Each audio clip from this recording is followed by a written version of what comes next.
Well, thank you for being with us today. This is another good day as far as the water continuing to go down. The elevation in the Arkansas River in Tulsa right now is as low as it's been since a week ago this past Wednesday. So that is good news. We continue, though, to pay close attention to our levee network in particular. As that water goes down, it's relieving pressure that's been on the levee system, allowing for erosion to occur and exposing erosion that may have been underwater previously that we couldn't see before.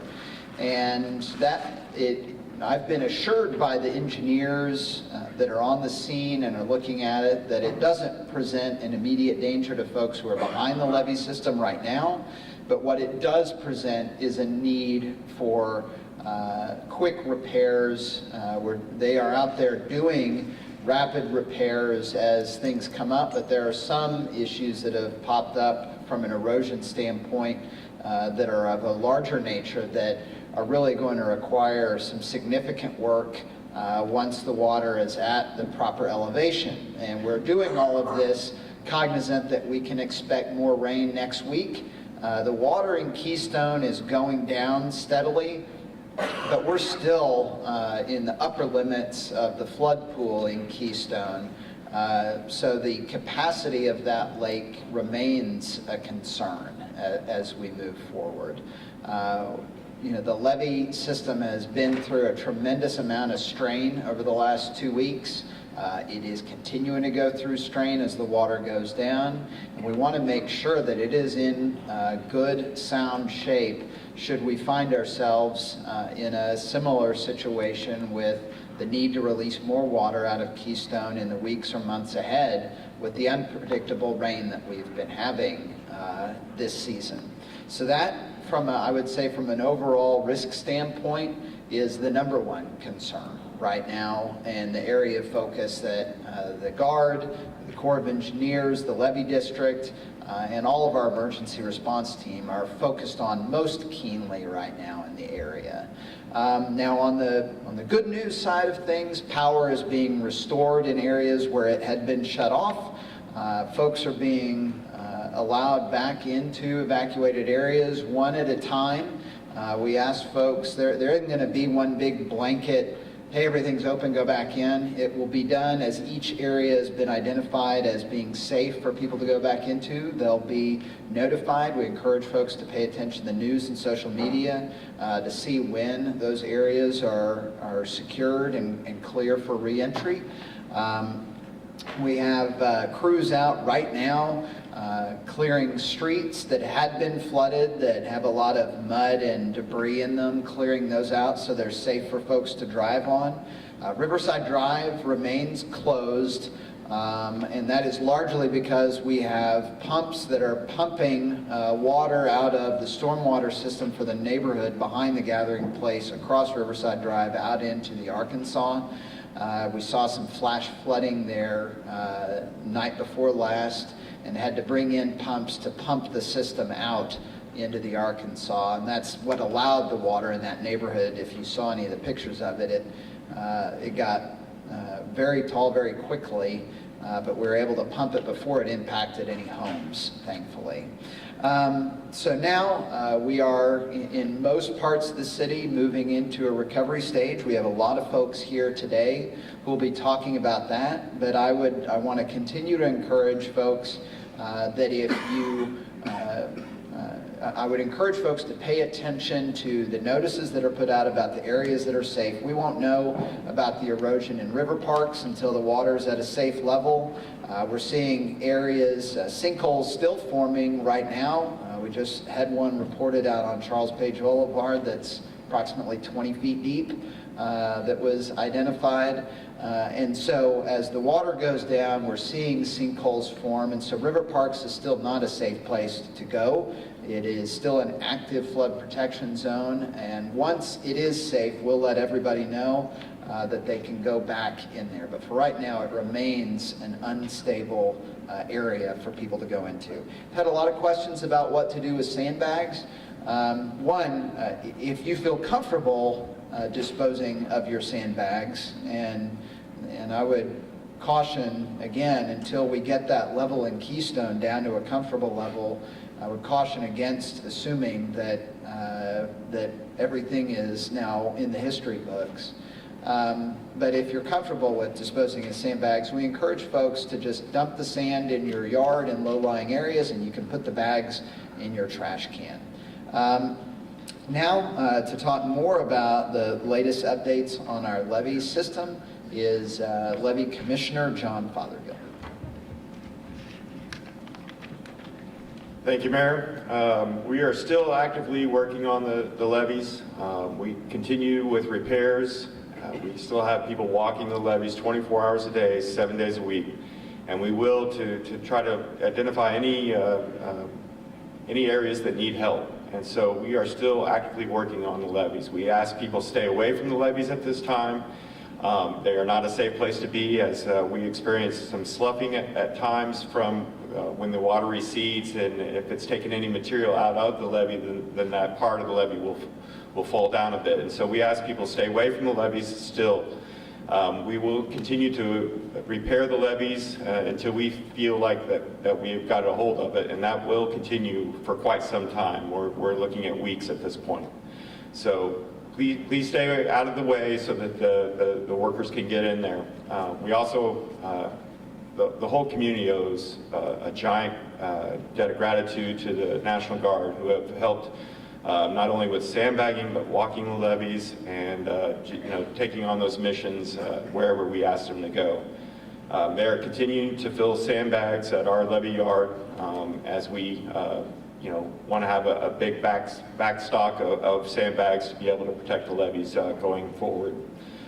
In the county, we are starting to address the rebuilding process, and we are looking at ways to help those affected, mostly in the town and country neighborhoods, but also at Candlestick Beach and at the lakeside on Charles Page Boulevard. So we will continue to help those people that we can and get in there as soon as we can to help the recovery effort. And we ask that you stay safe, make sure that you get your permits for those in the county, a demo permit for the demo and the electrical permit to get your electricity turned back on. We are working and should have final word on Monday to reduce those costs for those affected by the flood. We are trying to get those costs waived for those permits. So please be safe, please be weather aware. We are not out of the woods completely yet. We're in a much better situation than we were the last 10 days, but we are not out of the woods yet. So please be aware, please stay safe, and stay off the levees. Thank you. Next up will be our Insurance Commissioner, Glenn Mulready. Thank you, John. There are a lot of folks hurting out there, and we at the Insurance Department, the Oklahoma Insurance Department, are here to serve and to help. So the first thing that I would direct folks to is to our website. It's oid.ok.gov. We have put up a banner at the top of that page for Storm Victims 2019. We've got a number of helpful materials on there, including a step-by-step process to recovery. Includes things like even selecting a contractor when you need repairs done. But we've got some very helpful information on there. I would first and foremost direct you to the website. And then additionally, just to make sure it's being said again, folks, if you have not contacted damage.ok.gov or 211 to report your damage, we need to get the damage reported in. That has nothing to do with an insurance claim, separate and apart from your insurance claim, but just documenting the amount of damage that has taken place for our Oklahoma emergency management folks. And then when it comes to your insurance claim, I have 3 words, and that is document, document, document. So when you go back into your home and you start that process of recovery, lots of pictures, lots of video, just document that for the adjuster, because you do want to start getting that material out of there as quickly as possible to prevent further loss, prevent mold from setting out there. And so that's a key part, is to document. And then additionally, fraud. There's, unfortunately in situations like this, there's bad actors that come into play, whether that's unlicensed adjusters or contractors. There's plenty of good people out there, but please be careful. And we do have an anti-fraud unit We share the fraud component in our state with our Attorney General's office, so if you see or hear of anything, we need to know about that, or the Attorney General's office, so please contact us about that. We also stand ready to assist with our consumer assistance area, so I'll give you a quick phone number, 1-800-522-0071. So whether that's your homeowner's claim or a flood insurance claim, we are happy to help and jump in with that.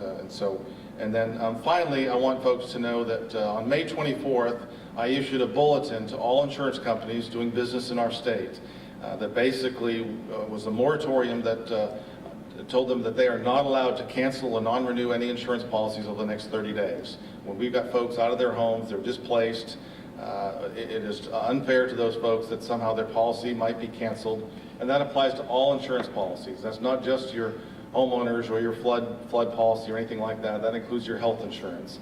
And so also in that bulletin, we required them to, if requested, to provide another copy of the insurance policy without a charge.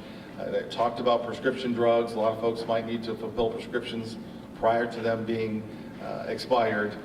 And so we have that out there. So that will take place for at least 30 days from May 24th, and we may end up extending that as well. So again, that consumer assistance line, 1-800-522-0071. When you, after you report it to the emergency management, that your damage, you then need to make sure you contact your insurance company. We'll get an adjuster out there as soon as possible. If you're having troubles, call that consumer assistance line.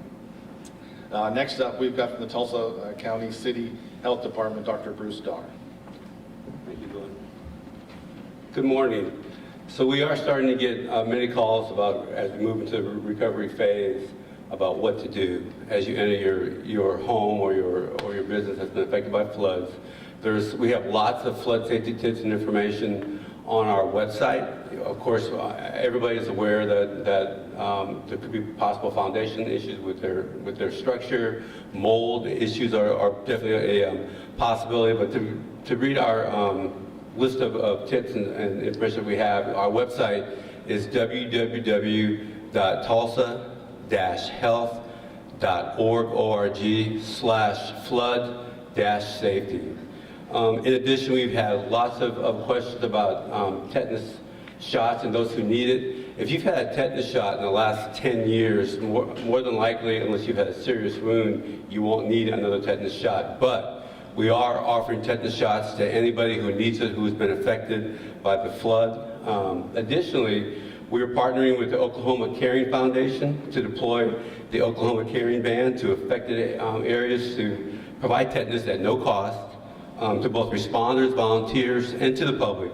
The Caravan Band is scheduled today in Bixby from 2 to 5 at the Riverbend Manufactured Home Community, and on Saturday they'll be near the Town and Country area of Sand Springs from 9 to noon. And we'll have additional locations on our website. You can find those once again at www.tulsa-health.org/vaccines. And as we start moving and thinking about what recovery really means, what the floodwater has brought, we know that mosquitoes will be a huge issue. We know we've already found West Nile in different parts of our city and our county. The health department, in partnering with most of the communities here in Tulsa County, is in the process of creating an integrated pest management plan to address source reduction, to address larvicidal, to try and eliminate mosquitoes before they become adults, and then ultimately spraying to kill adults that we find. And we really appreciate our partnerships with all the communities who are helping us do this. And we ask residents can be part of this as well. I mean, getting rid of any standing water at your home or businesses. If you have a crinkled up bag, mosquitoes can actually lay eggs in those bags, and larvae can be produced. So any amount of standing water, no matter how big or small, help us reduce that, and we'll all be better off. And then, bottom line is that we're still getting calls from people who are playing in floodwater. When we say there's crap in floodwater, we're being literal. So the potential for exposure to infectious disease is huge, for chemical hazards and for injuries. So please stay out of floodwaters, you adults and your children. And once again, any business food operator who has been affected by floodwaters, please call us at the health department, and we will come and assist you in reopening your business. Thank you. I believe Michael Bros is up next. Hello, my name is Mike Bros. I'm the CEO of Mental Health Association Oklahoma. I'm a licensed clinical social worker. Right now in the recovery the focus has been on, obviously, on physical property, possessions, very appropriately.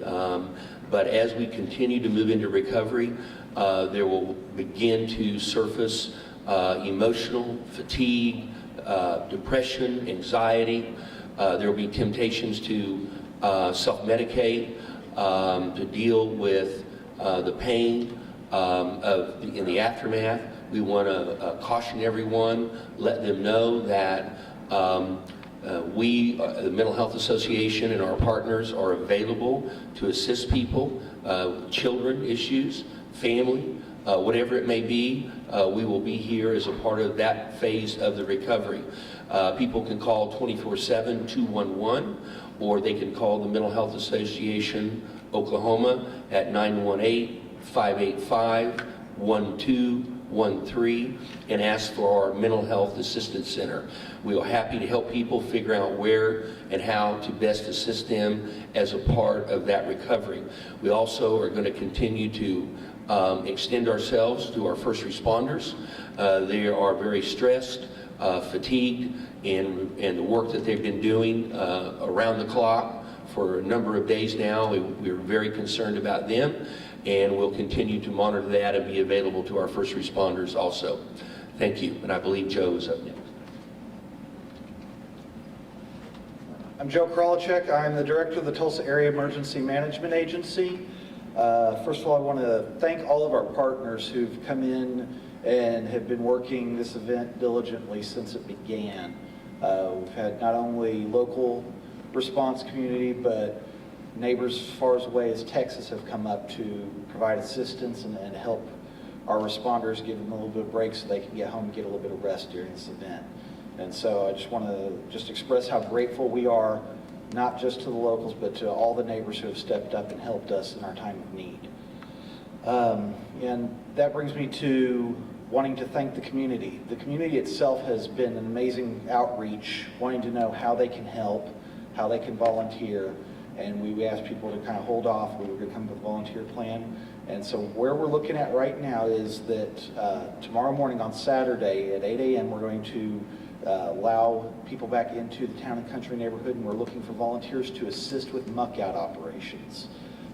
What this is basically you're going in and helping people pull wet carpet, wet furniture and everything and move it into a dumpster. It's hard work, and we could use some extra assistance on that. We ask anybody who comes out to have boots, long pants, and heavy work gloves. If you don't have those and you come out, you will be turned away from providing assistance. We've had multiple organizations that are going to be coming out providing assistance and guidance on this. We'll have a volunteer reception center set up at 145th and Highway 51 for those who wish to come out and assist. And we'll be doing that from 8 a.m. till dark on Saturday and Sunday. So we want to urge everybody, if they want to come out and assist, they're more than welcome to. Now is the time. If you have volunteer opportunities or you want to do donations, we ask you to please contact 211. If you need assistance, please contact 211. They are our clearinghouse for all information related to the flood and any potential impacts and cleanup after that. I also want to stress, if you have damage, please contact damage.ok.gov. That's damage.ok.gov, or call 211 to report your damage. As the flood waters recede, you will notice emergency management staff out in the field. We'll be doing our damage assessments. So you may notice us out driving slowly down streets, taking pictures. You'll notice us walking along, taking pictures of homes. What we're doing is we're trying to gather information that we need in order to get our FEMA individual assistance, so we can try to get assistance and help in here to help those impacted in the area. At this time, I pass it back over to Mayor Bynum for any questions. Thank you. I just want to close by with some perspective. I think we've done our community has done a great job of, throughout all of this, just putting one foot in front of the next, every day identifying what the highest need was and addressing it. You see that here today with the experts that are here to talk about how we move forward from here. But also when you look back, in the last 2 weeks, we've been hit by a historic flood, historic in its size and duration, and our community has been struck by tornadoes a week apart from one another. And yet, Tulsans are still standing tall, still trying to find ways to help their neighbors. I would say, I think our volunteer, the demand, the number of people who want to find ways to volunteer and help has just been a deluge. There's so many people that want to know what they can do to help their neighbors in this community. I think that says so much about the resilience of Tulsa and of Northeast Oklahoma. And it is a remarkable reflection, I think, of the people who live in this community, of what we have endured and where our focus is. There's not a lot of sitting around feeling sorry for ourselves. Instead, we just keep trying to find the next thing that we can do to help our neighbors out. We're available to answer any couple of questions if you have any. Mayor, Yes. there's still concern about the levee, so you've been asking people to relocate. Is that gone away? Yes. Is that? No, I continue until, the numbers I'm hearing from the engineers is that if the Corps can keep its reduction in releases as scheduled, which they've been steadily reducing the amount of water out of Keystone, every couple hours over the last couple days. If they can continue that, we should be at a level by the end of the weekend where the area behind those levees will be safe. But until then, I continue to encourage folks, one, if you have voluntarily relocated yourself, now is not the time to move back. That is still a high-risk area. And if you are back there, I would continue to encourage you to find somewhere else to stay. And especially considering the fact that the levee system is seeing, as the engineers have told us, this is the moment when you see the most problems pop up on a levee system. The water isn't as high as it was, but the system is going through more changes right now than it has at any point during this event. So it is still not safe to be back there. And I would continue to encourage folks to stay out from behind the levee system until the water level, until the Arkansas River level gets to a point where the load on those levees has been safely reduced. With more rain in the forecast this weekend, I know a lot of people are wondering, what is it going to take upstream to put us right back in this situation? And the Corps of Engineers would be the best people to ask about that, as far as what kind of rainfall upstream it would take to fill Keystone back up to where we were. But if you follow the reduction in elevation of Keystone, I mean, we're back into that flood pool, but we're at the very upper limit of it. And so the storage capacity of that lake is still not what it needs to be to safely insulate all of us downstream from a major rain event. Full disclosure, I'm not a hydrologist. I'm just a mayor who has tried to help coordinate a response for the last 2 weeks to releases from that dam, and who isn't quite ready to think that everything is in the clear. I think we all still need to remain very vigilant and cautious until we've been given the clear by the experts that the flood storage capacity of that lake is where we can all take a deep breath of relief and get on with our lives. But for right now, we are still in a flood event. The elevation of the river is still in flood stage, and the capacity of that dam is still not where it needs to be to safely insulate all of us from a major rain event upstream. All right, well, any of us will be available after this for individual interviews if you'd like to talk with us. And again, I want to thank the folks who are, as has been said, this event itself has been several weeks, but the recovery from this will take years.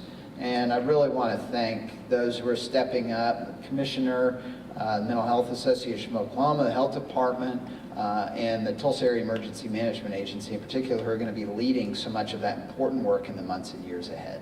Thank you. Thank you.